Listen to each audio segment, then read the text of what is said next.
Welcome, gamers, to this week's returning episode of Last Call Gaming. We have been on a hiatus, just like many other things running around that are being affected by this quarantine, this pandemic that's happening. Andrew and I normally do a show side by side, sitting in this room, and it flows very easily, at least for the most part.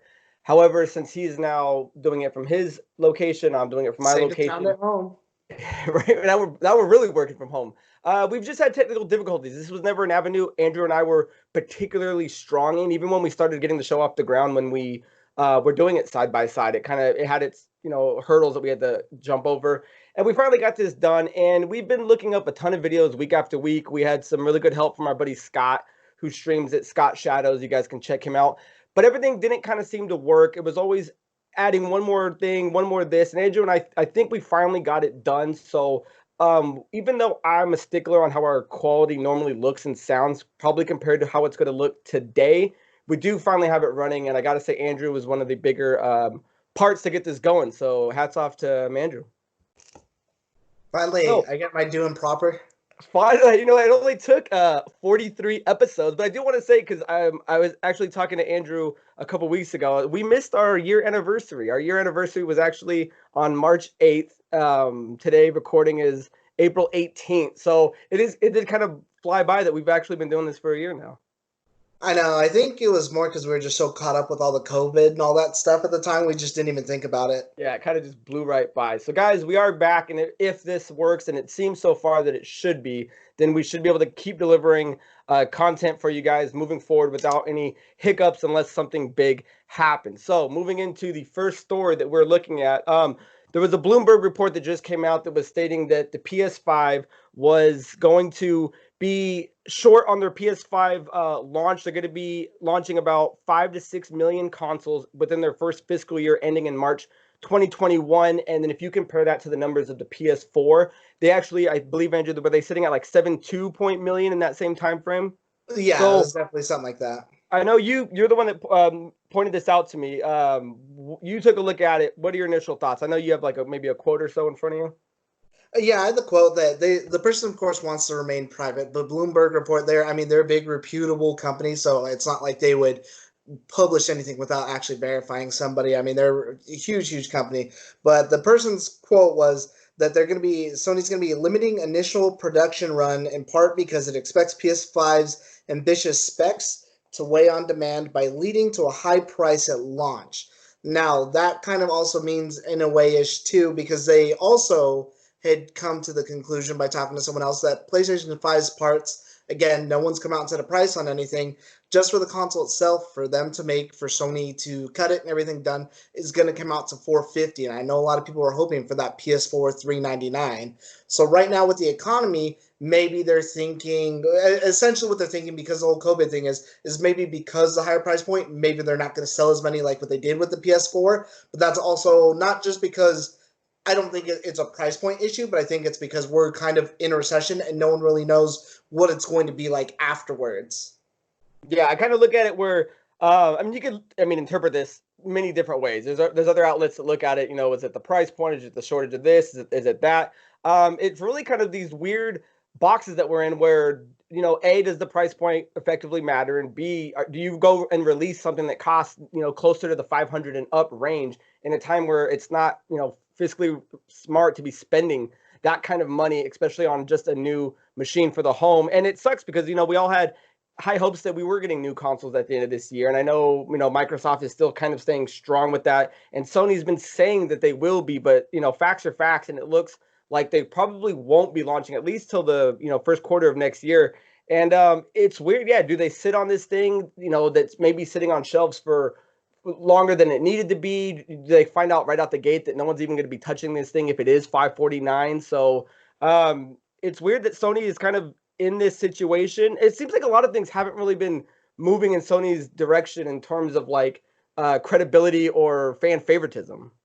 It's because right now their messaging's actually been really bad. Is more what it is. They don't seem like that confident Sony anymore. Like Microsoft is just coming at them like harder and harder and harder, and that's part of the problem. Is they're reactionary versus being on the offensive. So right now, maybe that's what they're waiting for, is they're waiting to see, is Xbox going to launch this year? Because if they are, then they have to. So do they just sell out what they have now and then just wait till later on and then people buy more?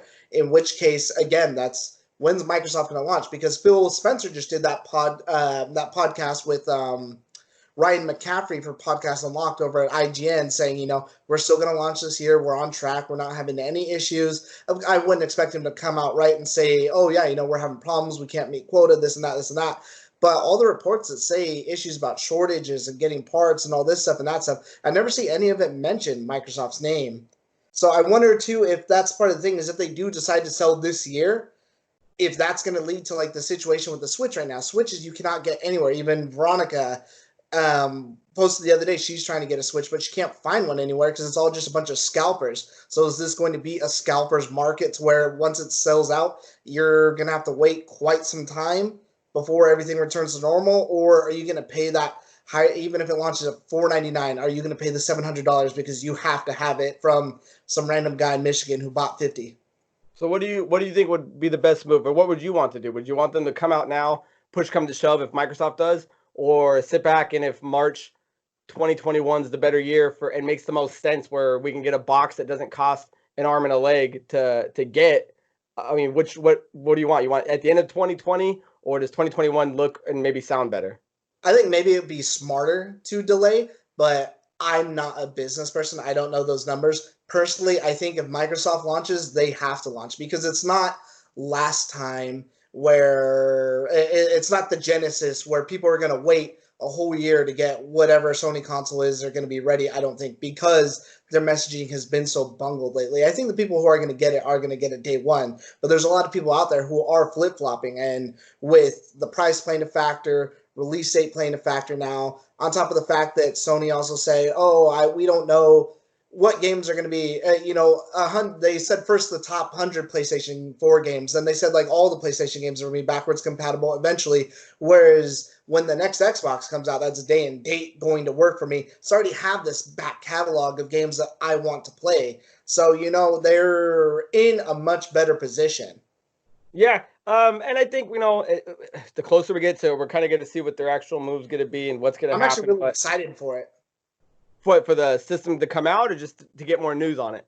Just to see what they're going to do. Like, because it's a crazy, unprecedented time, Yeah, definitely. If there's anything else you want to put on top of that, I mean, it is what it is. I think that, again, the only other thing I want to add to it was they were saying that this console, it's got to be at least $499 to $549. That $399 dream, I think, is dead. Oh, that was unrealistic. Really waiting to take a loss on that console. And again, that's something that could play into Microsoft, who is a bigger company, that who knows if they're willing to take that huge loss. It's, again, that's more what I'm excited for, is because it's all reactionary to where at this point, even though we're in a recession, the only people who are going to win from this war is going to be us, because they're going to be trying to cut whatever, Yeah, something's going to drop and somebody's going to walk out with the better price point that the actual consumer is going to be able to get and benefit from. So either way, yeah, it should work out for us. It does suck when you look at these big companies that have to take these big hits and factor in these unforeseeable circumstances. Like, no one saw this was coming. So it is just kind of, it'd be interesting if Microsoft drops and it doesn't sell because we're in a time where, maybe people don't have the money to get it. And then Sony does wait till next year and it ends up selling sufficiently, or maybe runs out of stock. So, yeah, again, I mean, we're only a handful of months away to see what's going to happen. And again, the big thing is, too, that social climate could change by then. Here in 2 months, everything could go back to being normal. I doubt it. I'm very doubtful of something like that. But, just as fast as this thing came, it could just as easily leave. Right. Awesome. Ready to move on to the next one? Yeah. So, guys, there have been remakes aplenty coming out this year, and two of the biggest ones hit. The first one we're going to talk about, Andrew actually had a chance to play, completely beat, if I'm not mistaken, 100% of the game at this point, is Resident Evil 3, which came out on the 3rd of this month, earlier this month. And before you jump into the gameplay, I just want to drop some facts. I know this was a conversation we had when we talked about the comparison between 2 and 3. So Capcom right now has shipped 2 million copies of Resident Evil 3, the remake, in 5 days. That. It's selling well. Yeah, but if you look at Resident Evil 2, they shipped 3 million in its first week, and then Resident Evil 2 actually peaked at 74,000 concurrent players on its Steam debut, where Resident Evil 3 is tracking fairly close to it, but it's at 60,000. So just I a think on comparison. that physical one, there's still a lot of people who probably haven't picked maybe their orders and stuff like that. Again, Resident Evil 2 didn't come out in a pandemic, so. Right, yeah. Well, but that's also interesting though, because it says 50% of its sales so far from Resident Evil 3 have been all digital. So Yeah, I believe that is the case. If you were to double that market, and on anyone that's waiting or can't get access to it, yeah, maybe those numbers would have shot up. But for being in the situation that it has been, it sold quite well, and Capcom's got to be patting themselves on the back, looking forward to the next one. So numbers aside, I mean, how was the actual game and its experience? Because it's I've been seeing reviews. It's not, I wouldn't say hit or miss. It's generally received as favorable, but you do have haters out there. Haters gonna hate. Yeah. Well, in regards to what you're saying, Capcom patting themselves on the back, they've actually already sent out like a new survey saying, what do you want next from like a Resident Evil? How did you like 3 remake? And there was just like basic questions and stuff like that. I mean, as far as 3 goes, again, follow us on Instagram because we write, we're not going to put a score on anything. We're going to put it in a lately, should you play it now? Should you wait? That sort of thing. If you're looking for a good time, I absolutely had a blast with it. I don't think that I think it's maybe one of those games too. I know people look at 2 as a better game, but I felt like 2 also had a lot of padding on it, even though I absolutely love the game. If 3 had been remade before 2, people would be swooning over 3, but 2 happened to come first. So I think that's the big 2 is leagues better than 3 conversation, is 2 came first, and that's what completely revamped that old system.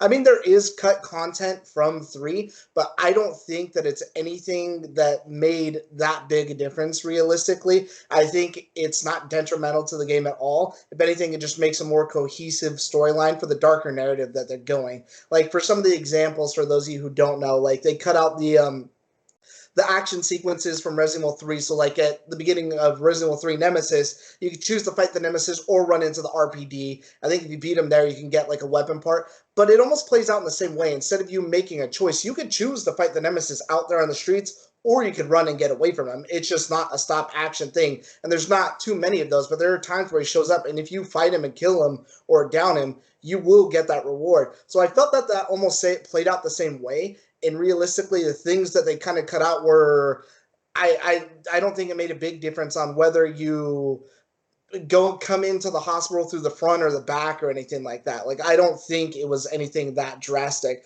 I mean, what I will say though too is within the short time frame, because Resident Evil 2 only came out a year ago, is this game I think is a lot better looking than Resident Evil 2.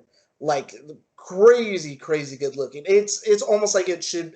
I would almost say like it's one maybe came out 3 years ago. That's the difference for me when I'm looking at these. I feel like it's a night and day difference. The only weird thing I had as far as looks go, I didn't mention in my review, is sometimes if you're far away from like a zombie or a horde of zombies, their frames get like a little like choppy like that ish. But other than that, it's an absolutely beautiful game. And yeah, I did go through and 100% it. I went through, did the Inferno run. We actually live streamed that. Going to try to look into some more stuff like that too for, Mixer or whatever. Only 10 minutes off from the world. Only was 10 minutes off from the world record speed run, but now it's a lot lower. So I was like, fuck that. I can't compete with these guys. But yeah, so hit that 54-minute. My big point to make too is that I enjoyed doing this game more than I did 2. Because 2, by my third playthrough, I'm like, oh man, this is kind of like a slog. Like, I'm just going, it's whatever. That I loved every run that I did on this game. That I did like 4 or 5 runs just back to back to back to back. And I didn't get bored of it at all. I honestly even want to I'm going to load it up again and try to record an Inferno run to upload to the channel, just so if anyone wants to see how to do it or is interested in watching something like that, you can go ahead and skim through something like that. And there's no achievements left to be had. Like, that's just how much fun I had playing this game. And that's on top of the fact that this came with Resident Evil Resistance, and I haven't played that yet because I don't have anyone else to play with besides you, but you've been so busy with Final Fantasy VII, which we'll get to. So again, that's something else that I'm ready to dive in now too. I'm already glowing about the game and gushing about it, and I haven't even touched the other half. Nice. Yeah. Yeah, and I do want to start playing Resistance with you because I actually was just reading that they're launching a new Nemesis type character in a month or 2 months or something like that, where you can start playing more. Yeah, so we can definitely jump into that. And it is cool to see. It's when you're saying that the game looks 3 years one looks 3 years older than the other one. It's just kind of crazy because weren't they like being developed at the same time and under the Right. same engine? That's the So rumors. Yeah, they were being developed at the same time, and then this game came out a year later. the other one They just do came out. have they do have separate achievement lists though. So Resident Evil 3 and Resident Evil Resistance have their own set of achievements. Oh, does Resistance actually have a? Is it? It's not 1,000 though, is it?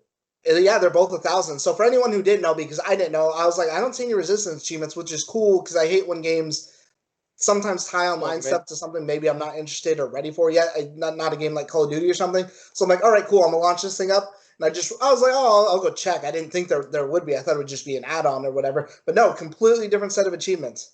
Awesome. Yeah, that is pretty cool. So I do enjoy when companies go the extra mile for something like, not that it takes a lot, but that Final Fantasy 10, 10-2 combo, instead of it having 10 and 10-2 their own things, it's just mashed together. So it's a fucking slog grind, 100% that thing. Nice. Any last words you want to put on Res 3? I know I still got to play it and we're going to get there, but yeah, the fact that you're still doing your speed runs and the fact that we're going to start at least uploading, hopefully at least 1 or 2 on the channel. I mean, it looks like it's doing well and it sold successfully. So anyone that thought it was going to be a flop or maybe a shadow compared to number 2, I mean, maybe it hasn't hit those numbers yet because Resident Evil 2 has hit so far 6.5 million copies sold. I'm not sure what Resident Evil 3's total numbers are because it's only been out for a handful of weeks compared to the year or so run that 2's had, but it's got to be at least steadily climbing. Again, Capcom has nothing. I mean, they're already working on. Aren't they doing Resident Evil 8 now at this point? Is that the next one they're going to do? That's the rumor that they're talking about. I mean, who knows what's going on with all that stuff. So, I mean, I think it sells well. And again, I think that if you're not a diehard elitist, and again, we'll come to this conversation with our next game too. If you're not an elitist and you have an open mind and you're willing to accept some changes that they're obviously doing to this overall story, because 2 had some stuff that was way different as well, then I think you'll love it. And I definitely think it's worth getting. Nice. Okay, so let us move on to the next remake of conversation here, which is probably the most anticipated remake, I would say at this point of all time, Final Fantasy VII remake. It came out? It's out, baby. It came out 4/10/19, a week or so after yours. And just to put it into perspective, where a game like Resident Evil 2 sold 6.5 million in its entirety, Final Fantasy VII, which has been out for a week or so, has already sold 12 million copies. So this game has been on the forefront of everybody's to-do list, and the fact that it's finally out. There's been episodes I think Andrew and I have just had conversations about, what's it going to have? What won't it have? Where's it going to end? How's the story going to do? And I got to say, as skeptical as I was going into it, because there was at least I stopped watching spoiler trailers and reviews and stuff like that, finally getting to play it, the game took some very, I would say, well done liberties with it, because the game, unlike maybe a Resident Evil 2 that's a remake close to a beat for beat in terms of what was happening, maybe a couple things were changed in the mansion, or maybe an enemy was here or there. This game is its own unique story, and I look at it kind of like how we talk comic books here and there. It's just almost like watching a different Earth Superman. The Superman origin, the storyline. This game takes everything about Cloud, most of it, takes everything about Avalanche, and just repackages it into its own narrative, and they did it extremely successfully, and it rebuilt characters that you didn't really know much of prior and fleshed them out completely to be memorable characters. It made new characters that completely stand out in the game and defined certain chapters that you were going through. The combat is probably what stands out the most. I was kind of iffy on how you take, a traditional turn-based RPG and turn it into the action kind of ATB status that they had. And it worked out great. It's got different difficulties that you can play, and some people have an issue with how, the easy mode. There was a big controversy with like Kotaku's review of like the easy mode compared to how normal works, but like too easy or something like that. Yeah, that's actually a question that I had for you. And I want to note too, again, whereas I played Resident Evil 3 and Craig has not, he's played Final Fantasy 7 and I have not. And I'm going to actually wait for the Xbox version to play it, just because I've got plenty of a million other games to play. It's something I'm dying for, but I definitely can wait. So I wanted to ask you, one, what difficulty did you play it on? How long did it take you to beat?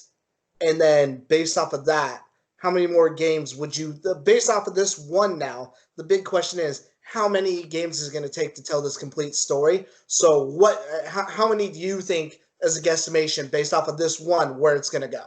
Okay, so I have to say now, because I don't want to let anything slip, but if I accidentally do, I'm just gonna, spoiler warning may happen. I might say something that someone considers a spoiler that other Right. people don't. I'm gonna do my best to not say anything that ruins the game for anybody. But I played it on easy mode. When I most of my games, when I try to play on hard or get like a full achievement run, we do that on Xbox. So when I play games on PlayStation, I generally just like to enjoy the story, and that, it's kind of my relaxing one. So I played it on easy, and just really appreciated the story. But there is, the normal and the hard mode once you beat it that are actually quite challenging. I think it took around.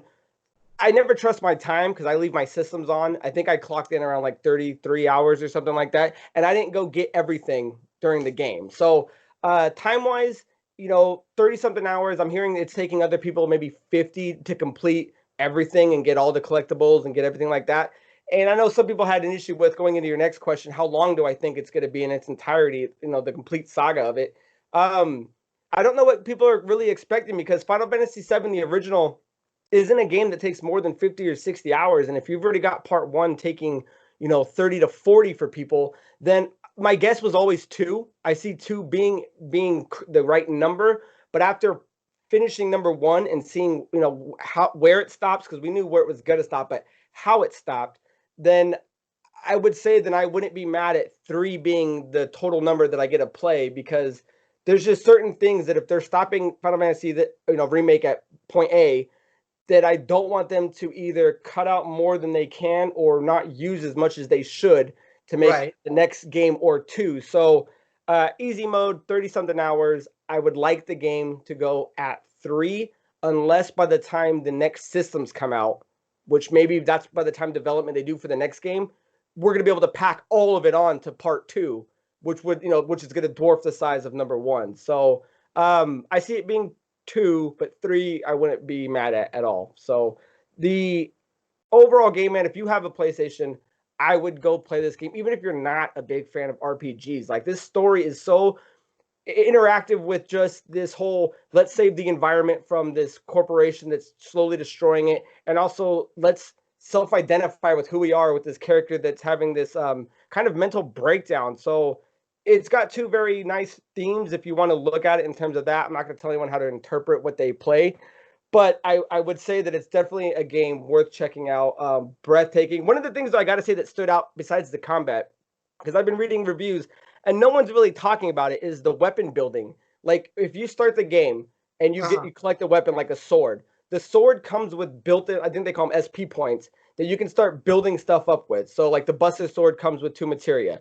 You can start spending points that the sword already has to add another piece of materia to it, to add 10% damage when you're low on health, to add blah, blah, blah, blah, blah. And then it comes with an ability that you get to learn when you're attacking. So if you use that ability, you actually learn it. So even when you switch weapons to the next one, you get to keep the attack that had, and now you get points built in to start building up your next weapon. It sounds like it's something that everyone should get and grasp right away, but it's nothing I'm reading about in terms of the highlights of Final Fantasy VII Remake. And I thought that was one of the things that stood out the most, was the customization of building your weapon as you're building your character. I think I did see that, and a lot of people, or well, not a lot of people, but like the one or two like side notes that I read maybe in people's comments, something like you said, because I didn't see like too many people talk about it until I was reading like people responding back to it. Was yeah, it seemed like a cool feature, because then it makes some of those early game weapons that you find, like his Buster Sword, definitely viable as a playable option late game. It's not just like, oh, this thing's weak as shit, there's no point to use it anymore when that's his most iconic weapon. Yeah, and because it can have an ability that another sword later on in the game doesn't have. And the other cool thing is, let's say the sword started with 60 points. There's other quests and things you can buy that can boost points up. So when I went back to look at old weapons, I had 20 extra points to go back in and rebuild up this weapon. So I really like the customization. The summons were really good. The new characters that they added, I don't want to, again, this might be a spoiler, so I don't want to dive in, but they did a really good job with fleshing out this whole cities and these world. But one guy that stands out was Leslie Kyle. So when you get to play the game, this guy actually ends up having a very unique story that I'm like, wow, I can't believe they made this whole section of this game about this portion of this guy's life.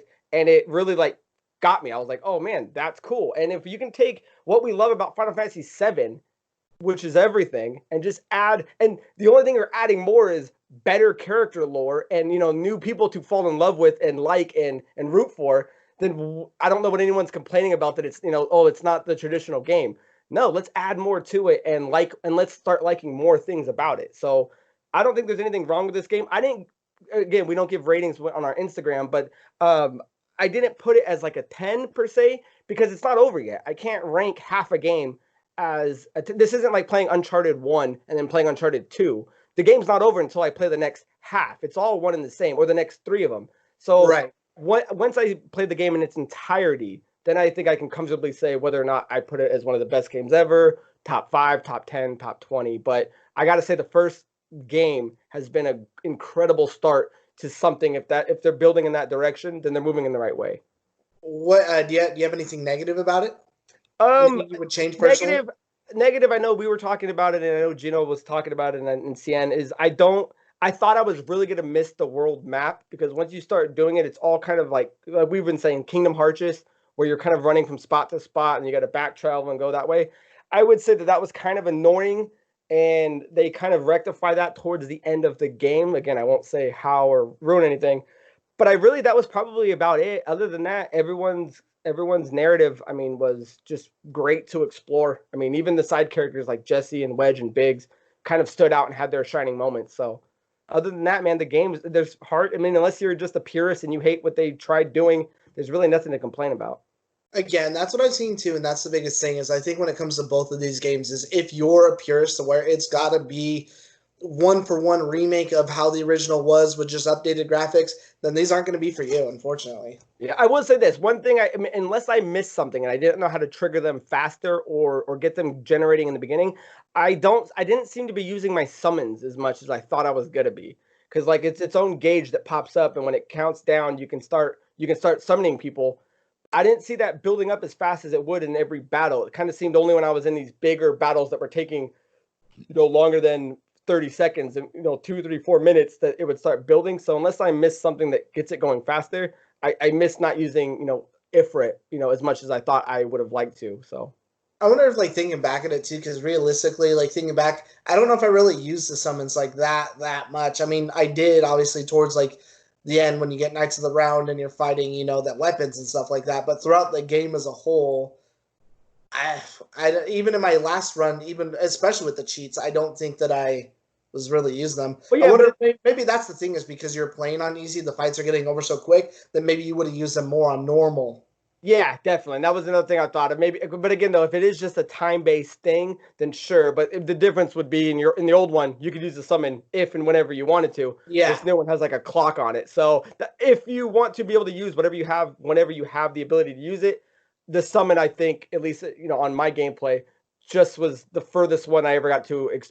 I think I probably used summons maybe 5 or 6 times throughout the game, and in 30 hours, that that doesn't seem accurate. But yeah, I really actually do want to go back and play it on the hard mode, because just to see what it's like. That's where I know the challenge is going to be, and that's where we'll be able to grind. But again, PlayStation is what I use for relaxing, calm down games where we achievement hunt on the other system. So nice. I saw that I think you have to beat it once through to unlock the hard mode. Yeah, you actually got to beat it completely, and then it unlocks the hard mode that you can beat on, which takes off a couple of things that you can use in the regular playthrough. I forget off the top of my head what, but it also unlocks chapter select. So when you can go back and play it on whatever difficulty you want and go finish all the missions maybe you missed, or go collect any items you may have missed or something like that. So it's when an RPG already has replayability, then it's a step in the right direction in my book. So. Oh, that sounds pretty cool. Nice. Anything else you want to throw on FF7? No, or are we waiting to play it in March? Yeah, we'll play it a year from now. Nice. All right, so let's move into Little Rippers.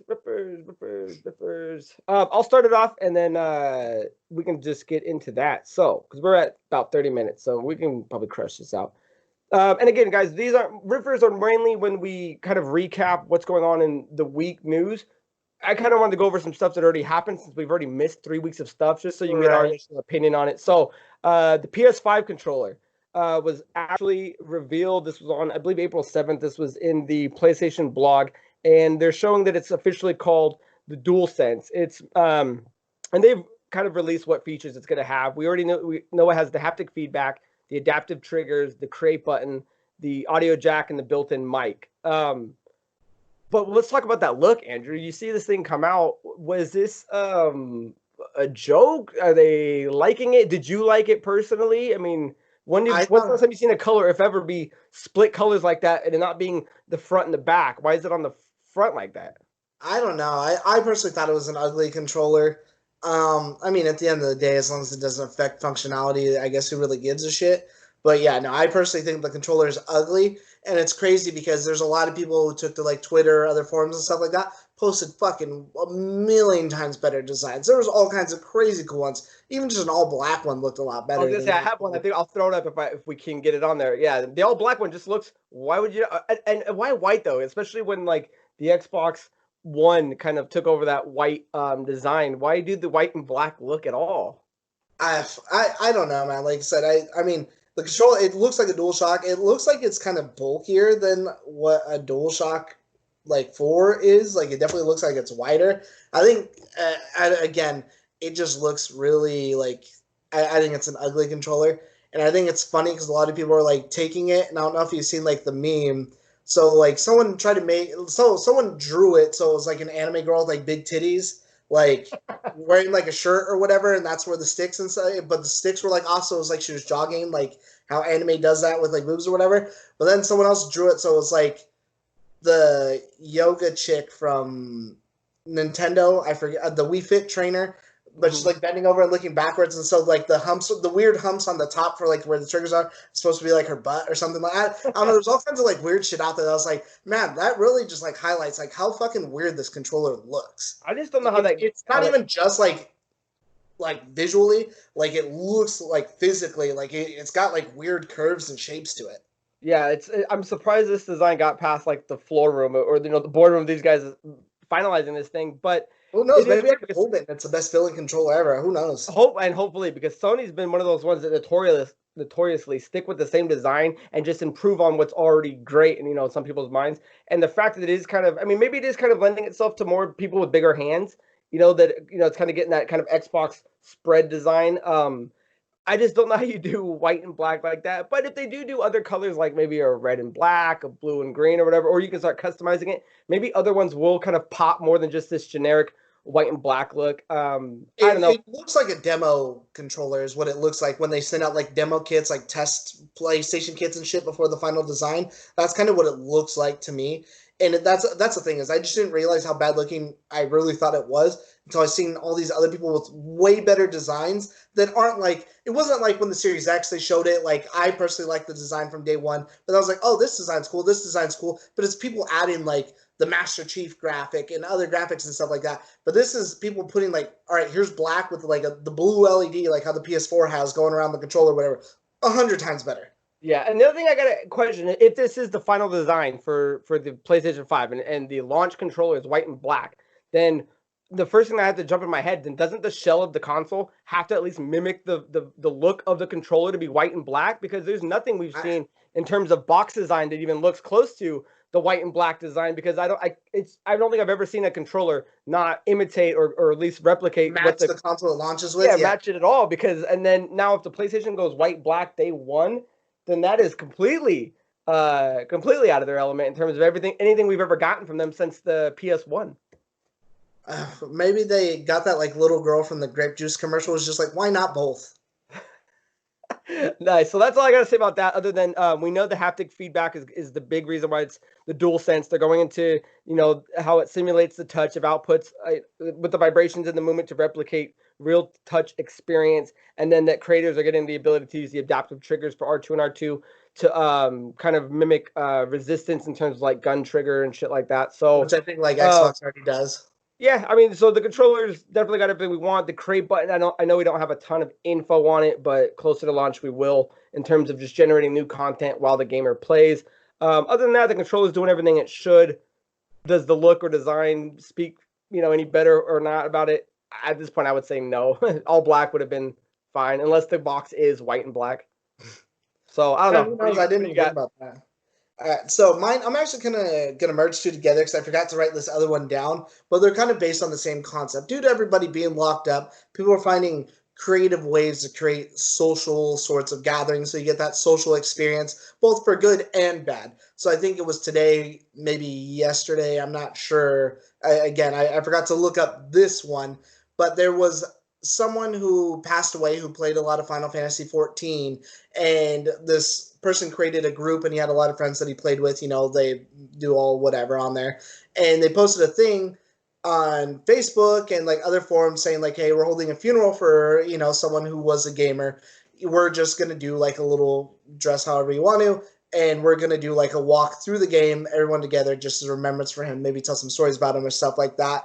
And actually, a bunch of people ended up showing up, and they almost made it kind of like a funeral. Everyone was wearing black, had like black umbrellas, and they just did a walk out to this like this tree in the game. I don't know what it is or what it symbolizes or something like that. But I thought that was a really cool thing, even though it's obviously for something that's sad and depressing, and of course, whoever it is that lost someone like that, that's very unfortunate. But for people to be able to find some sort of creative outlet, whether or not they could have physically been there, because who knows if these people live by that guy, this is something that you could do now. And I forgot to mention that this person actually passed away due to COVID-19. Oh, bummer. And so it was just a way for people to get together. And again, the next one I have is a bit funnier. I was kind of telling Craig about it a little bit more, and I just thought it was hilarious that there's all kinds of people on Tinder now that are putting their Animal Crossing links. So Tinder's like a hookup website. You create like a profile on there and just randomly meet people and stuff like that. But there's lots of people who are now, because due to COVID, are putting their Animal Crossings on there and going on virtual dates. But there's lots of people that are like just using people, like going to their place, taking all their pairs or whatever, and then just like leaving, not fulfilling their end of a deal or whatever. There's some people who've gone on a few dates. There's other people now who are hosting, like they created their own island, tried to create a romantic feel to it, and the other two people will come and go on like a date for an hour or two, like on the virtual island or whatever. And I was even reading some guy saying, he's like, you know what, before like I kind of matched with people on Tinder, it was kind of whatever, but now that I added my Animal Crossing, I'm getting more than I ever have. And I just thought it was another one of these just weird things due to having to do the social distancing, which I just thought it was absolutely hilarious. So, Dude, yeah, kudos to Nintendo for keeping people together.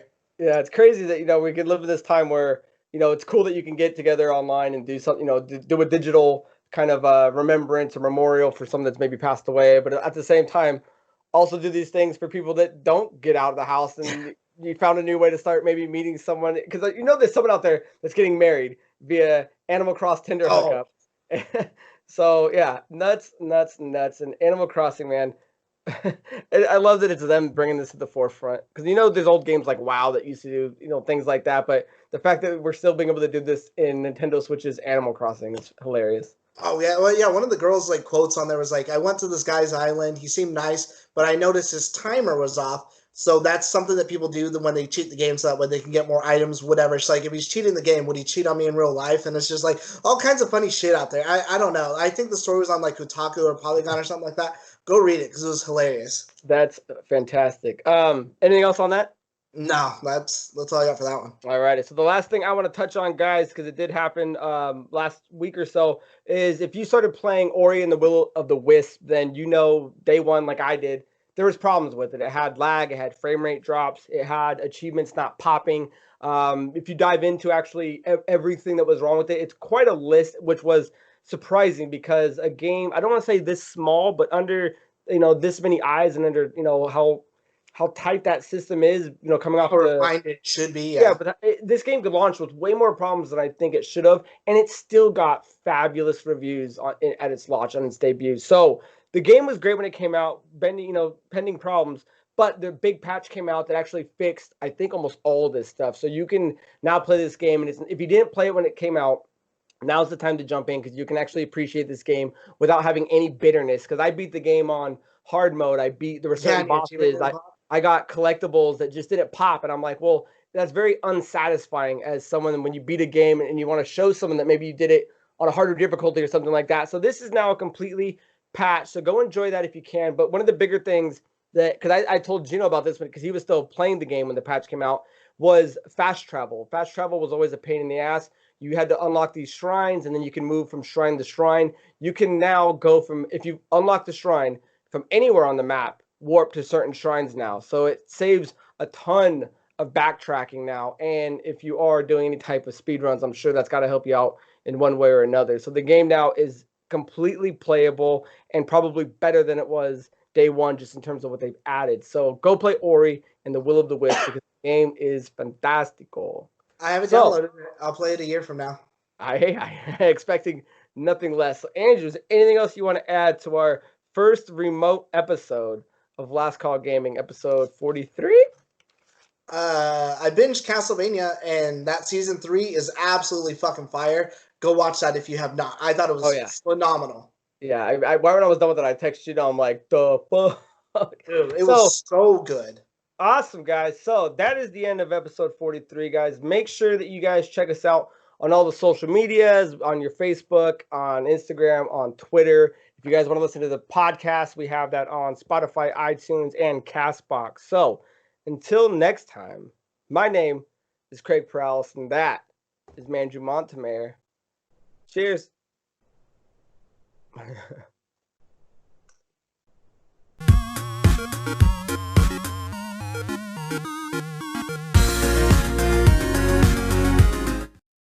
And they're like, there's 5 other people there, like the other gang, and they have Toretto's car like harpooned so he can't go anywhere. Oh, when he gets out of it? Yeah, and I'm like, what the fuck is going on? Like, how is this happening? How's this working? Why is no one shooting out his tires or something? That was your idea to hold him in place, was to harpoon him and everyone go in reverse? Dude, the more far-fetched thing is when The Rock does anything and he fucking is able to hold on to a fucking chain that's holding on to a helicopter, hold on to like the back of a truck or whatever he's holding on to, and not get his fucking arms ripped out. Like he's the guy holding a fucking helicopter. Yeah, his fucking or when he punches anybody, they go through like walls. I'm like, you're not superhumanly strong. Dude, yeah, I was like, is this like fucking Civil War? Like when he's holding the fucking helicopter, Bucky's trying to get Captain America, I buy. The Rock. Did you watch that whole movie? That whole Fast and Furious? Fate of the Furious, whatever the fuck it's called? Yeah, I watched the one with Charlize Theron that you're talking about, and then the next one that I'm talking about is the Hobbs and Shaw one, I think. Yeah, the stupid one where they go to like his fucking island. I'm like, there's no way these islanders are fighting anybody. But what was even dumber was the Charlize Theron one where like Tyrese Gibson's dude like goes underwater. They're racing a fucking submarine or what the fuck ever. His guy goes underwater in like the Arctic water and holds onto the door and fucking what's his name? Fucking Luda? big hand rapper. Luda, yeah, I can Luda. Fucking pulls him out and he's fucking on the car door. Like, I'm like, oh my god, dude, this movie is fucking garbage. I love them all, but it's just like, Jesus, we're getting so beyond the realm of possibility. It's like, so over the top, it's unnecessary. The movie's not even about racing anymore. Oh no, they're all like super agents now.